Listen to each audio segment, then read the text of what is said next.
All right, hello class. Today we're going to be, in this video we're going to be talking about partial fractions, which doesn't really, by its name, give an idea of what's going on. But a partial fraction, it's really partial fraction decomposition is what its full name is. And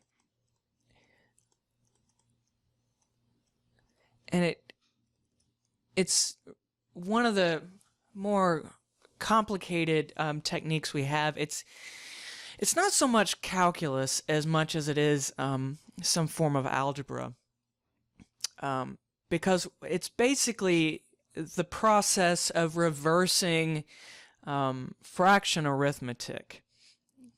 Okay.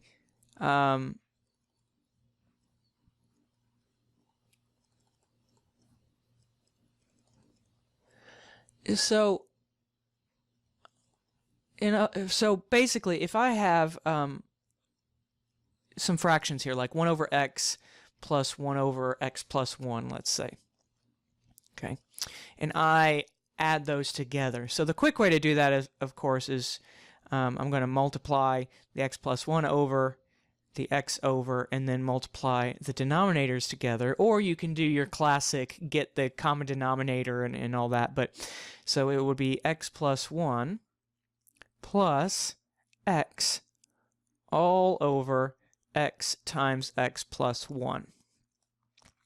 Okay, and then the top becomes, when we combine all our like terms and whatnot, we get 1 plus 2x all over x times x plus 1, and often we would factor that out, or not factor it, but distribute it across, so we'd get x squared plus x here on the denominator. Okay, so this direction we just went, this is essentially what I would call fraction arithmetic. Okay, but if we want to go in the opposite direction, say we wanted to go this way, okay, this is what partial fraction decomposition is. So this is what our partial fraction stuff comes from. So where this comes up is often we will have a situation where we need to integrate something. Say we want to integrate 1 over x squared plus x, and maybe we aren't able to use any of the other methods that we've come across. Okay, and so what we want to do is split it back up into something like this, because integrating this in general is a little easier than integrating this, although in this case it wouldn't be necessary, because if we wanted to integrate this particular function, we could actually, it looks like we could just do it with a U substitution, because if we let u be the denominator, then du would be the numerator. We get 2x plus 1 dx, right? So we could actually turn this into just a 1 over u. All right, but there are situations where that's not going to be the case. So I think it will be helpful to just see it in action, okay? Because it's a fairly complex process, and honestly, it's something I would recommend as a last resort, right? It's kind of a real pain. I think once you see it in action, you'll see what I'm talking about. So let's just start looking at some examples and see how it works. Okay, so let's say we had this integral, and this particular integral is fairly difficult to integrate. So what we want to do is we want to, just as an example, let's see if we can simplify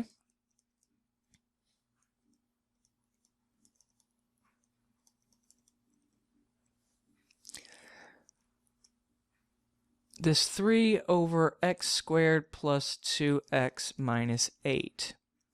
All right, so what we're going to start with is we'll factor the denominator.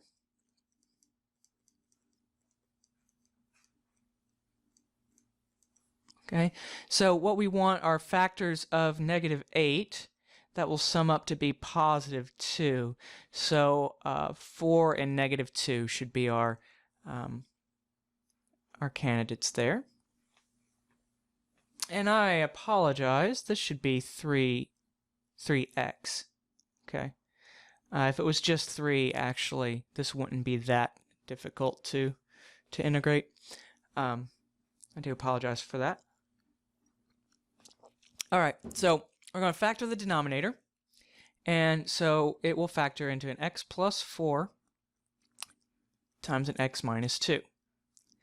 Now, whenever we do a partial fraction, the idea is that we should be able to split this up into two fractions with these denominators. So if this is the common denominator, okay, then we should be able to break this into two pieces, one over x plus 4 and another one over x minus 2, right? And so I just put in an a and a b. Okay, and then we're going to simplify this equation. So this is the equation that we're going to try and solve. So we're going to try to solve for a and b. All right, so to do that, and this is how it's always going to work, we're going to multiply everything by this common denominator.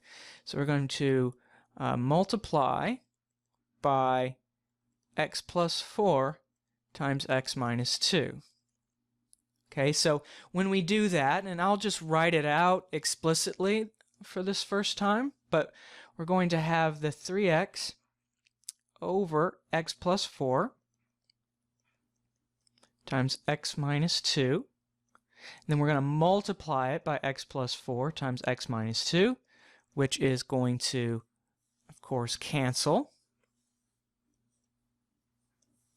Okay, and then it will be a over x plus 4 times x plus 4 times x minus 2. So here just the x plus 4's cancel. Then it'll be plus b over x minus 2 times x plus 4 times x minus 2. And so the x minus 2's cancel. So this whole thing simplifies down to, when it's all said and done, 3x is equal to a times x minus 2 plus b times x plus 4. Okay, so this is what we're going to mess with. There are two ways to go about doing this in general. Okay,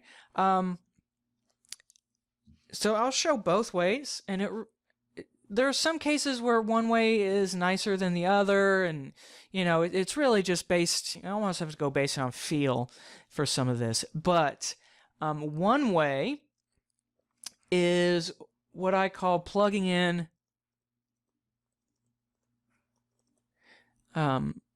strategic values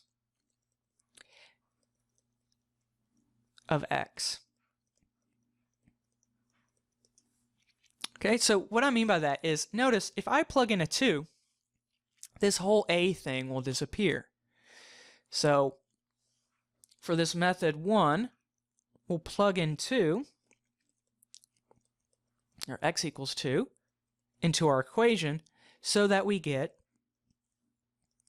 3 times 2 is equal to a times 0 plus b times, that will be 6. Okay, so the whole a thing goes away. All right, and then we're left with 6 is equal to 6b, which tells us that b is equal to 1. Okay, so we could put that back in right now if we wanted to, but it's not, we don't have to necessarily, because the next strategic value we could plug in is -4, because -4 will cancel this guy, and that will zero that out. Okay, so we could do 3 times negative 4 is equal to a, and it will be negative 4 minus 2, so that'll be a negative 6, plus b times 0 when we plug in the negative 4. So that's what I mean by the strategic values. When you plug in the strategic values, you're basically zeroing out pieces. Okay, so this whole thing goes to 0. So what we end up with is negative 12 is equal to negative 6a, which tells us that a, when we divide through, is 2. Okay, so there we go. We've solved for our a and our b. So b is 1 and a is 2. So if we head back up here, we can erase our a and put in the 2 that we found, and erase the b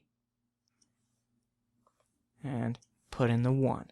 Okay, so this 3x over x plus 4 times x minus 2 is 2 over x plus 4 plus 1 over x minus 2. Okay, now this is actually quite easy to integrate.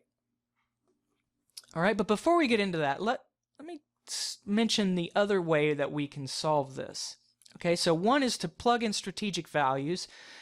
We'll see some examples in a bit where that doesn't hold up as well as we would like. Okay, sometimes we have to combine these two methods, but the second method is what I call matching coefficients.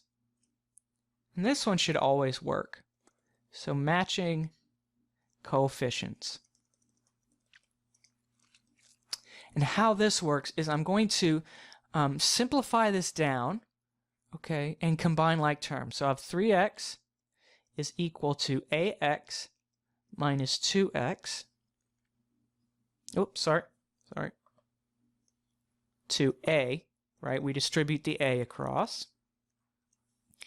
And then here we'll have plus bx plus 4b. All right, now I'm going to kind of collect terms. So I'm going to bring my x's together, and I'll get ax plus bx. Then I have minus 2a plus 4b.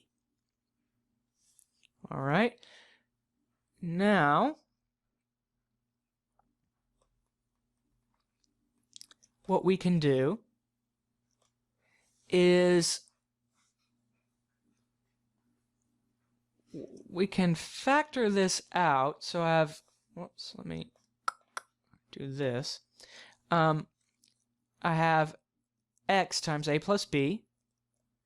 All right, and here we could factor out a 2 and say that that would be negative a plus 2b. So I'll just say 2b minus a when we factor that 2 out. And we still have a 3x over here. Okay, so here's what I mean by matching coefficients. So this is the x term, and this is the constant term. All right, and then over here, well, all I see is an x term. So really what we have is we have an x term, which is 3x, but we also have a constant term, which is 0. Okay, so over here we have an x term, and we also have a constant.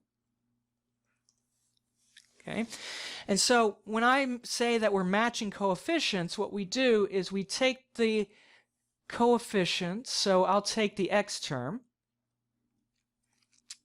okay, and on one side, let me use yellow here. On one side we have 3, and on the other side, the x term, its coefficient is a plus b.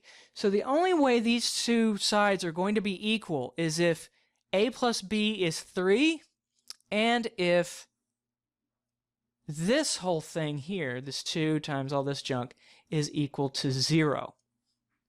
Okay, so we get that 3 is equal to a plus b, and that 0 needs to be equal to this, and maybe maybe I'll drop all this factored stuff. Maybe that actually wasn't a good idea. Okay. So this gives us a system of equations that we can solve. Okay. Now this method is a bit lengthier, right? It's a bit grosser, but it tends to always work. Where the other method, maybe you'll have some situations where it won't catch everything. Okay, and we'll see some examples of that in a little bit. So now there are a lot of ways to solve a system of equations like this, but I'm just going to do one. So what I'm going to do is solve this equation since it has a 0 in it. Okay, so I have that 2a is equal to 4b, which tells us that a is equal to 2 times b. Well, if we look at what we already know, how we did it previously, it was b equals 1, a equals 2. Well, a is twice b, right? So we just got that. Then we take this value and plug it into the a of our first equation. So our first equation will now become 3 is equal to 2b plus b. Okay, which gives us that 3 is equal to 3b, which tells us that 1 is equal to b, which then we can plug that into here and get that a is equal to 2. Okay, so either way, we were able to get that b is equal to 1 and a is equal to 2.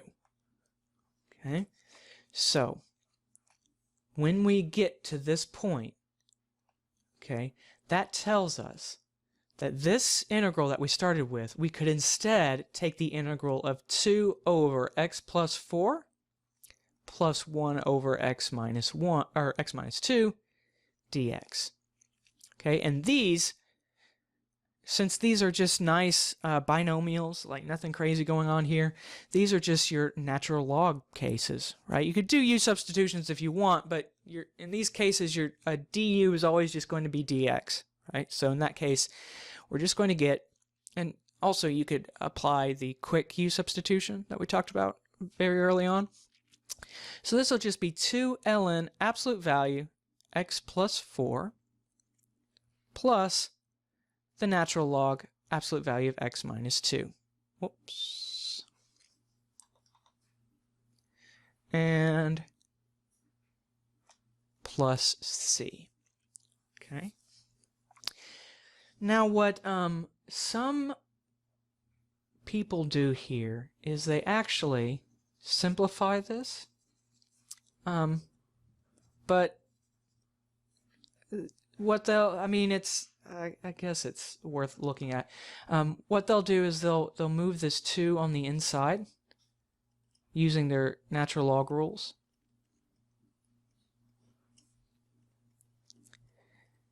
And then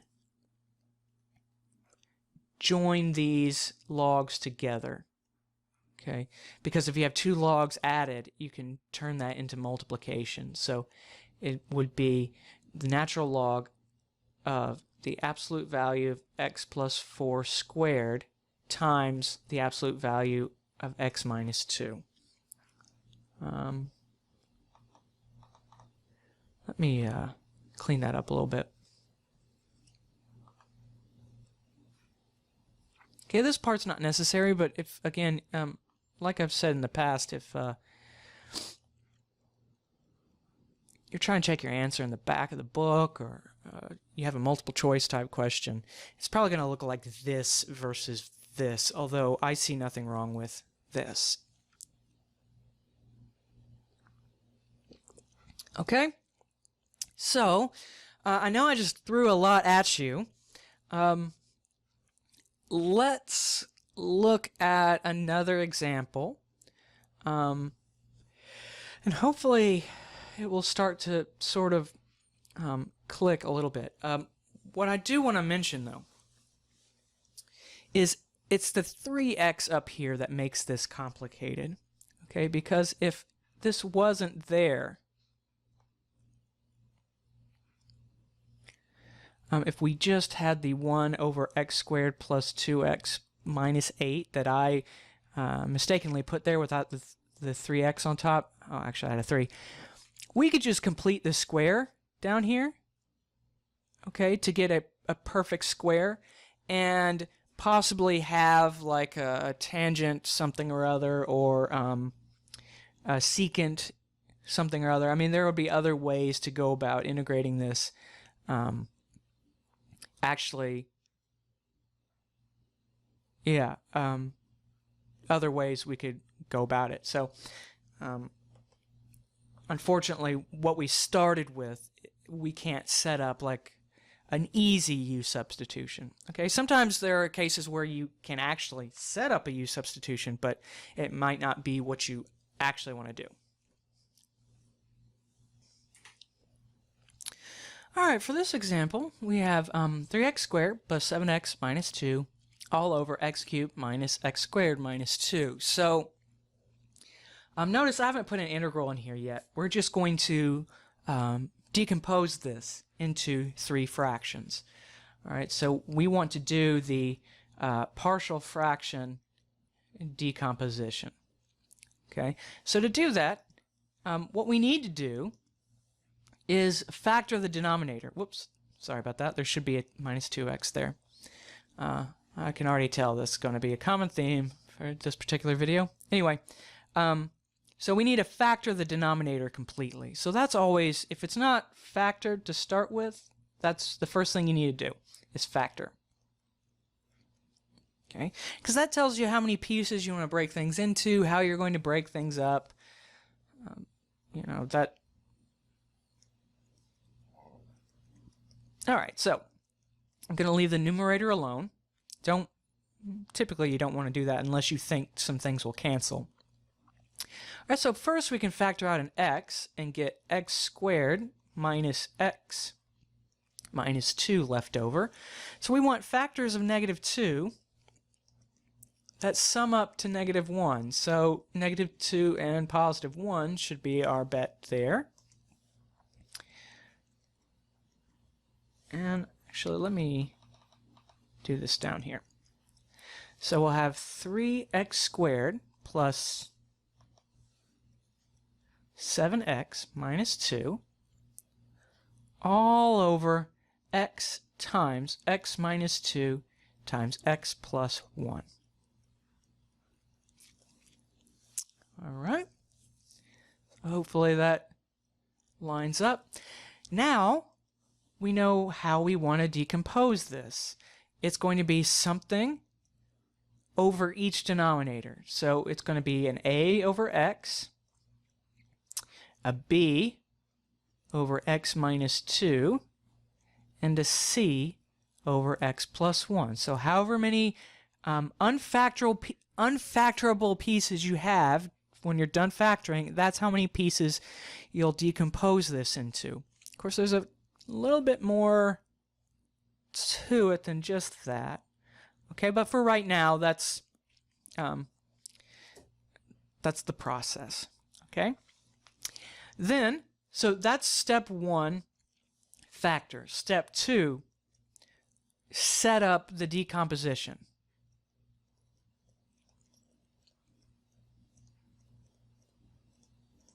Okay. Step 3 is multiply by all the denominators. Well,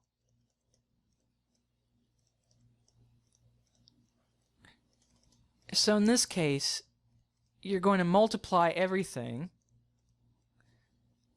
by x times x minus 2 times x plus 1.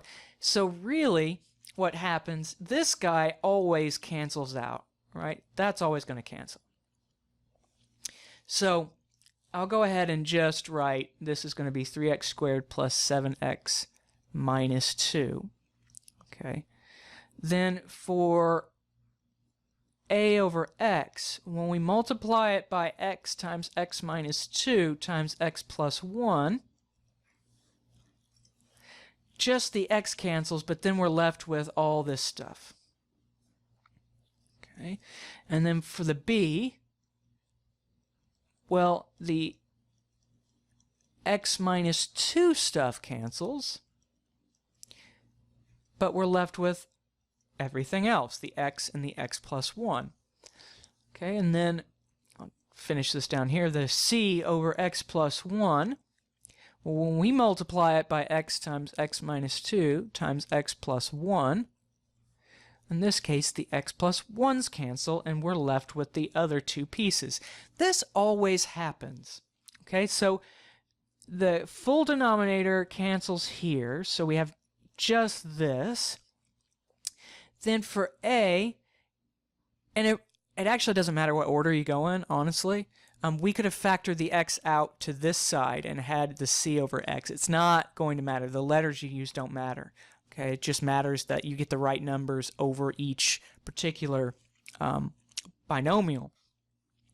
So it's always going to be each letter with one of the denominators missing, essentially. Okay, there's again, we'll see some more complicated examples as we go forward, but so here we'll have a times x minus 2 times x plus 1 plus b times x plus 1 plus c times x minus 2.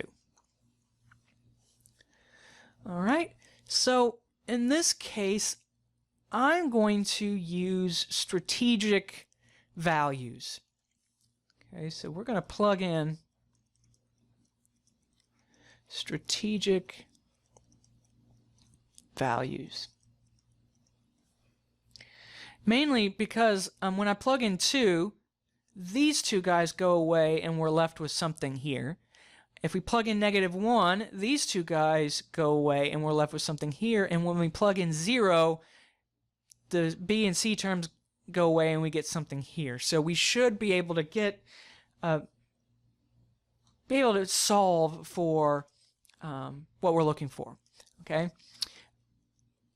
So if we have x equals 0, that's going to be our first strategic value. So that's a nice one because these two guys go away. So then we'll just get -2 is equal to a times -2 times 1 plus b times 0 plus c times 0. Right? So these guys disappear and we're only left with the a stuff. All right, which leaves us with -2 is equal to -2a.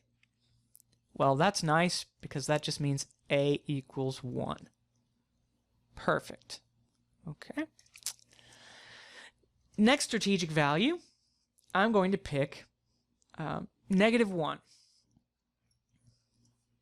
Okay, so now I'll have 3 times -1 squared plus 7 times -1 plus, or minus 2 is equal to, when we plug -1 into here, the a term, it goes away, so that's just going to be 0, plus b, and here that -1 makes that go to 0, so then we're just left with this c stuff, so it'll be c times -1 times -1 minus 2. Okay, so we're going to get here 3 minus 7 minus 2, okay, is equal to, this will be a c times a -1 times a -3, so 3c. Okay. So here, the 3 minus 7 will give us a -4, minus 2 will give us a -6, so we have that -6 is equal to 3c. So that tells us when we divide the 3 over that c is equal to -2.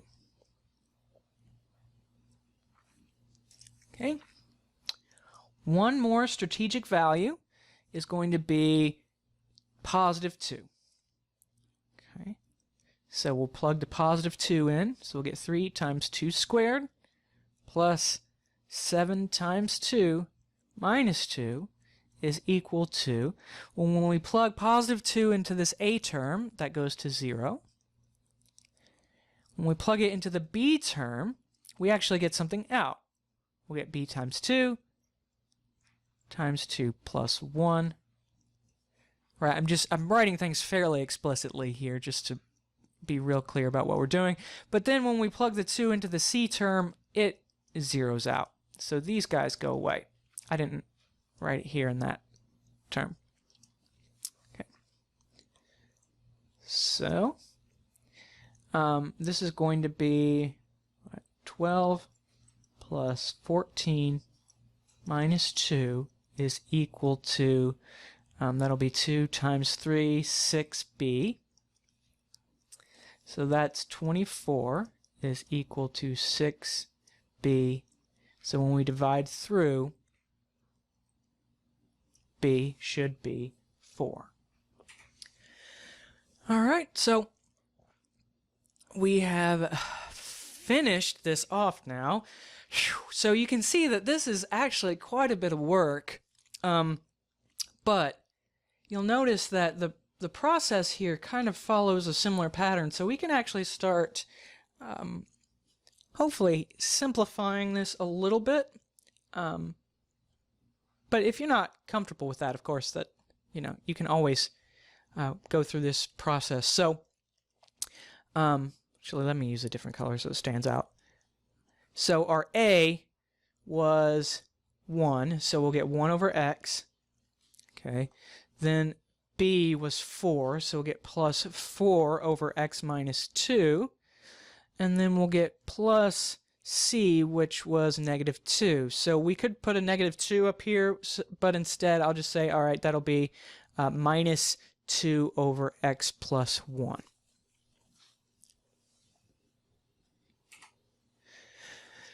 Okay, so this means that if we were given this integral here, right, we could instead do the integral 1 over x plus 4 over x minus 2 minus 2 over x plus 1, which will just be all natural logs. All right, whenever you have nice linear terms like this, it's going to be a natural log. Okay, so we'll get natural log absolute value of x plus 4 times the natural log of absolute value of x minus 2, then minus 2 natural log absolute value of x plus 1 plus c. Okay, and like we mentioned before, there are plenty of ways you could simplify this down and turn it into a single natural log. All right, so to do that, I'll just go ahead and show it. You can bring that up as this thing to the 4th. You can bring this up as this thing squared. Okay, so we'll get the natural log absolute value x plus natural log of x minus 2 squared. Notice here I've dropped the absolute values, not squared, sorry, to the 4th. Same thing though, you'll notice I've dropped the absolute value bars because if we raise something to the 4th, that's going to make it positive, so we don't have to keep those absolute values. Then it will be minus natural log of x plus 1 all squared. Same thing here. Okay. Then now we can join any additions together as multiplication and any subtractions together as division. So this could be the natural log of the absolute value of x. We have to keep that one because it's raised to the 1 power times x minus 2 to the 4th all over x plus 1 squared plus c. And that is as far as you could simplify that, okay? That's that. All right, so in general, like in MyLabs Plus, if it asks you to just, MyLabs, if it asks you to just type in an answer, you can actually stop here. All right, but if you're choosing from options, you'll want to be able to simplify. All right. Okay, let's look at another example, but this time we will kind of jump some steps since some of this stuff works out the same way each time. Okay, so let's say we want to do the partial fraction decomposition here. So we want to do the partial fraction decomposition. So of course, first we need to factor the denominator. Now, you may not remember how to factor things where you have a number in front of your x squared. So this is what is called the AC method. You take a times c, so that will be -8. And you want factors of -8 that will sum up to be 7. Well, in that case, it'll just be 8 and -1. Now, you don't just break it up like you do before. You can't just say it's x plus 8 times x minus 1. What you have to do is split this guy up. So we have 2x squared plus 7x minus 4. Okay, we're going to split up this middle term as, say, 8x minus 1x. Okay, and then we factor by grouping.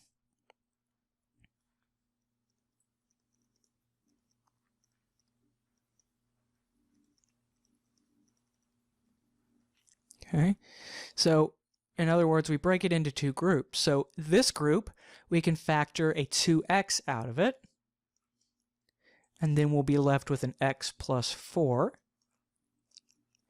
And this piece, we can factor a -1 out of it, and get -1 times x minus 4. And now they both share an x plus 4. Because when we factor out the negative, that becomes a positive. Sorry about that.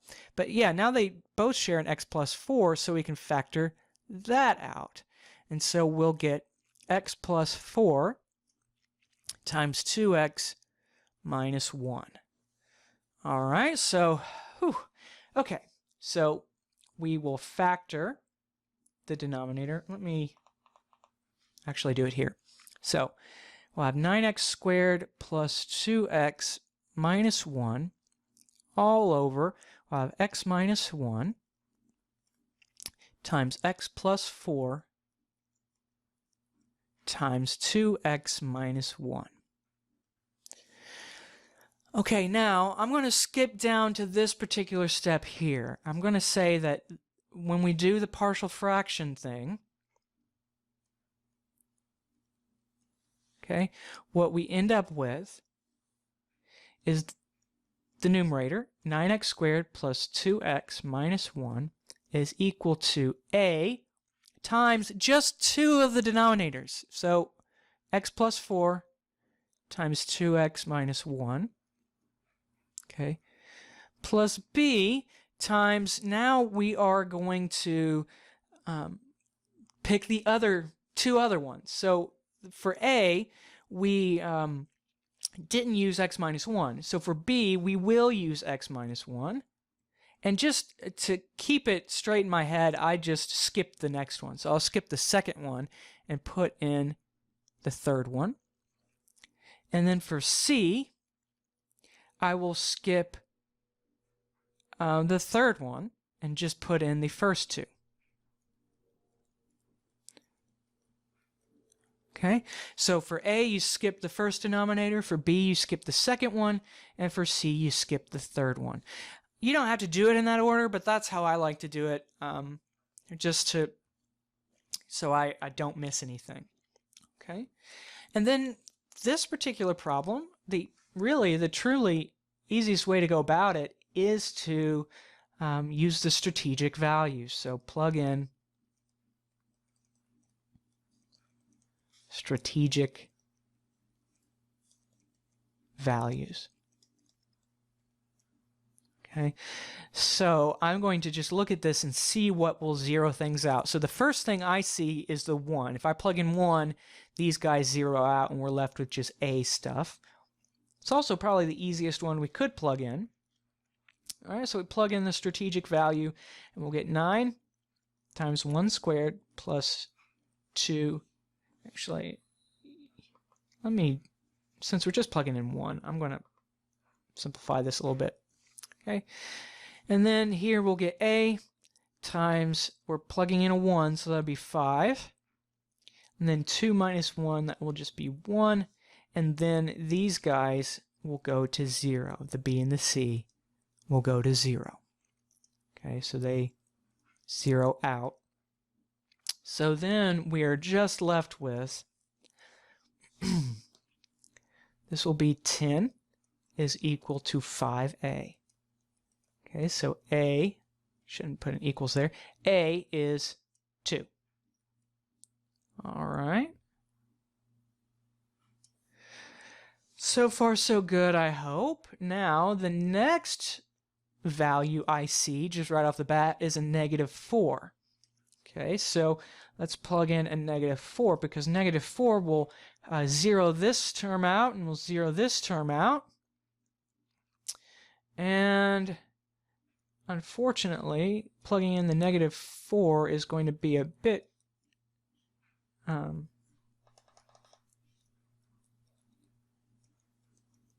worse than what we were doing previously. So like I said, the a term here disappears. The b term will stick around, so this will be b times, it'll be -4 minus 1, so that'd be -5. Then it'll be -4 times 2 minus 1. All right, and then plus c times 0. That one will 0 out. All right. So now we have all this stuff here to simplify. Okay. All right, so this will be 9 times 16, so that is, whoops, color change, that's interesting. It'll be 144. Then it'll be 2 times -4, so that'll be -8 minus 1. And then on this side, we'll just have, let me do it this way. This will be -8 minus 1, so that will be -9. So this will be b times -5 times -9. Okay. So we'll get 135 is equal to, is that -45b? Yep. Okay, so this tells us when we divide through that b is -3.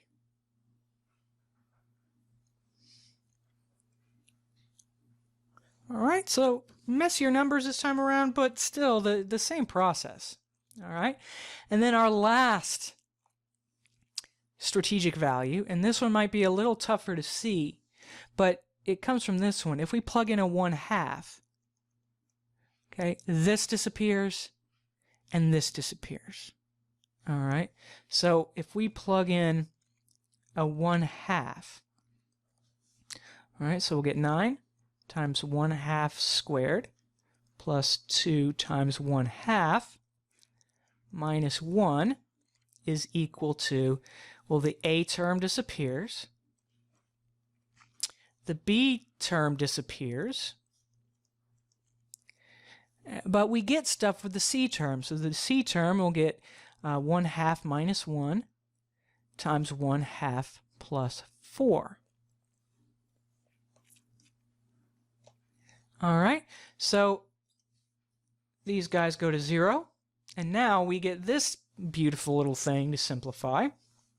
Okay, so 1/2 squared is 1/4, so this will be 9/4 plus, oh, that'll be a 1 minus a 1, so that also goes to 0 there. All right, so we'll get 9/4 is equal to, then this will be c times, this will be 1/2, or sorry, a -1/2, because it's 1/2 minus 1, And then 4 plus a half. Well, 4 is, that's 8 halves. So this will be 9 halves. And though this started to look dire, right, what we get is 9/4 is equal to negative 9/4 times c. So c is simply -1. Okay, so that gives us the partial fraction decomposition that we're looking for here. Now, when we skip this step, what we have to remember is that this was broken up into a over x minus 1 plus b over x plus 4 plus c over 2x minus 1. So if you are going to skip that step, you do have to be extremely careful about how you put things back together. Okay, so putting all this back together now, a was 2,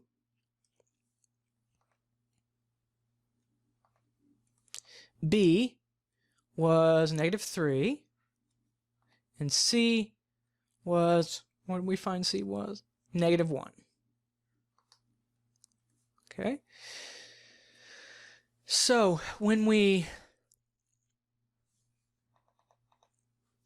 go to integrate this, we're just going to get natural log stuff. Now, here's what I want to show you. Let me clean this up a little bit and we'll set this up as an integral. Okay, so when we do this as an integral, you've noticed that I've been jumping really quickly to the ln. So if you think of this as a quick U substitution, okay, all we're doing is, you can think of this 2 as sitting on the outside.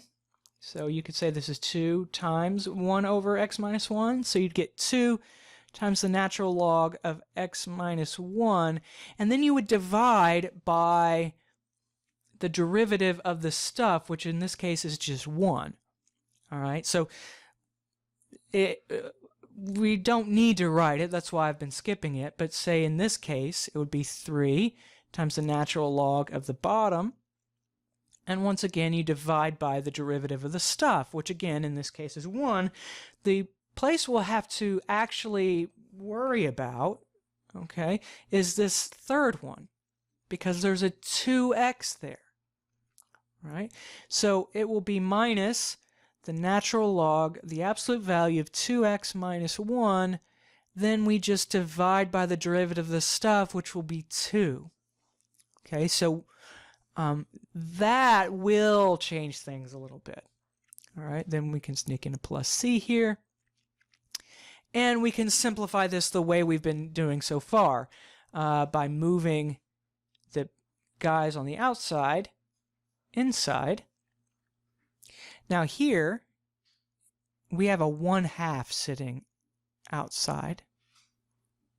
Okay, so we can move that inside as well to get the natural log of x minus 1 squared minus natural log of x plus 4 cubed. Now I do actually need to keep the absolute value bars here because cubing something doesn't automatically make it positive. And then this will be natural log of this thing, absolute value, to the 1/2. Now we can leave that as a 1/2, we can turn it into square root, but we do need to keep this absolute value because the 1/2 power of the square root does not make things positive. Things on the inside have to stay positive. Okay. Then we can join everything the way we've been doing, subtractions as divisions, additions as multiplications to get x minus 1 all squared over the absolute value of x plus 4 cubed times 2x minus 1 absolute value all to the 1/2. Close that off. And there we go. There's as far as you could possibly get this. Okay? All right, so I think that's definitely enough to throw at you in one video. There is 2 more complications that we would need to deal with. And so this is another lesson that has to be split up into 2 parts, just because there's way too much going on in it. So in the next one, we will be talking about the other complications that can arise, because there are some things that can kind of mess us up a little bit. All right? So I will talk to you all in the next one. Cheers.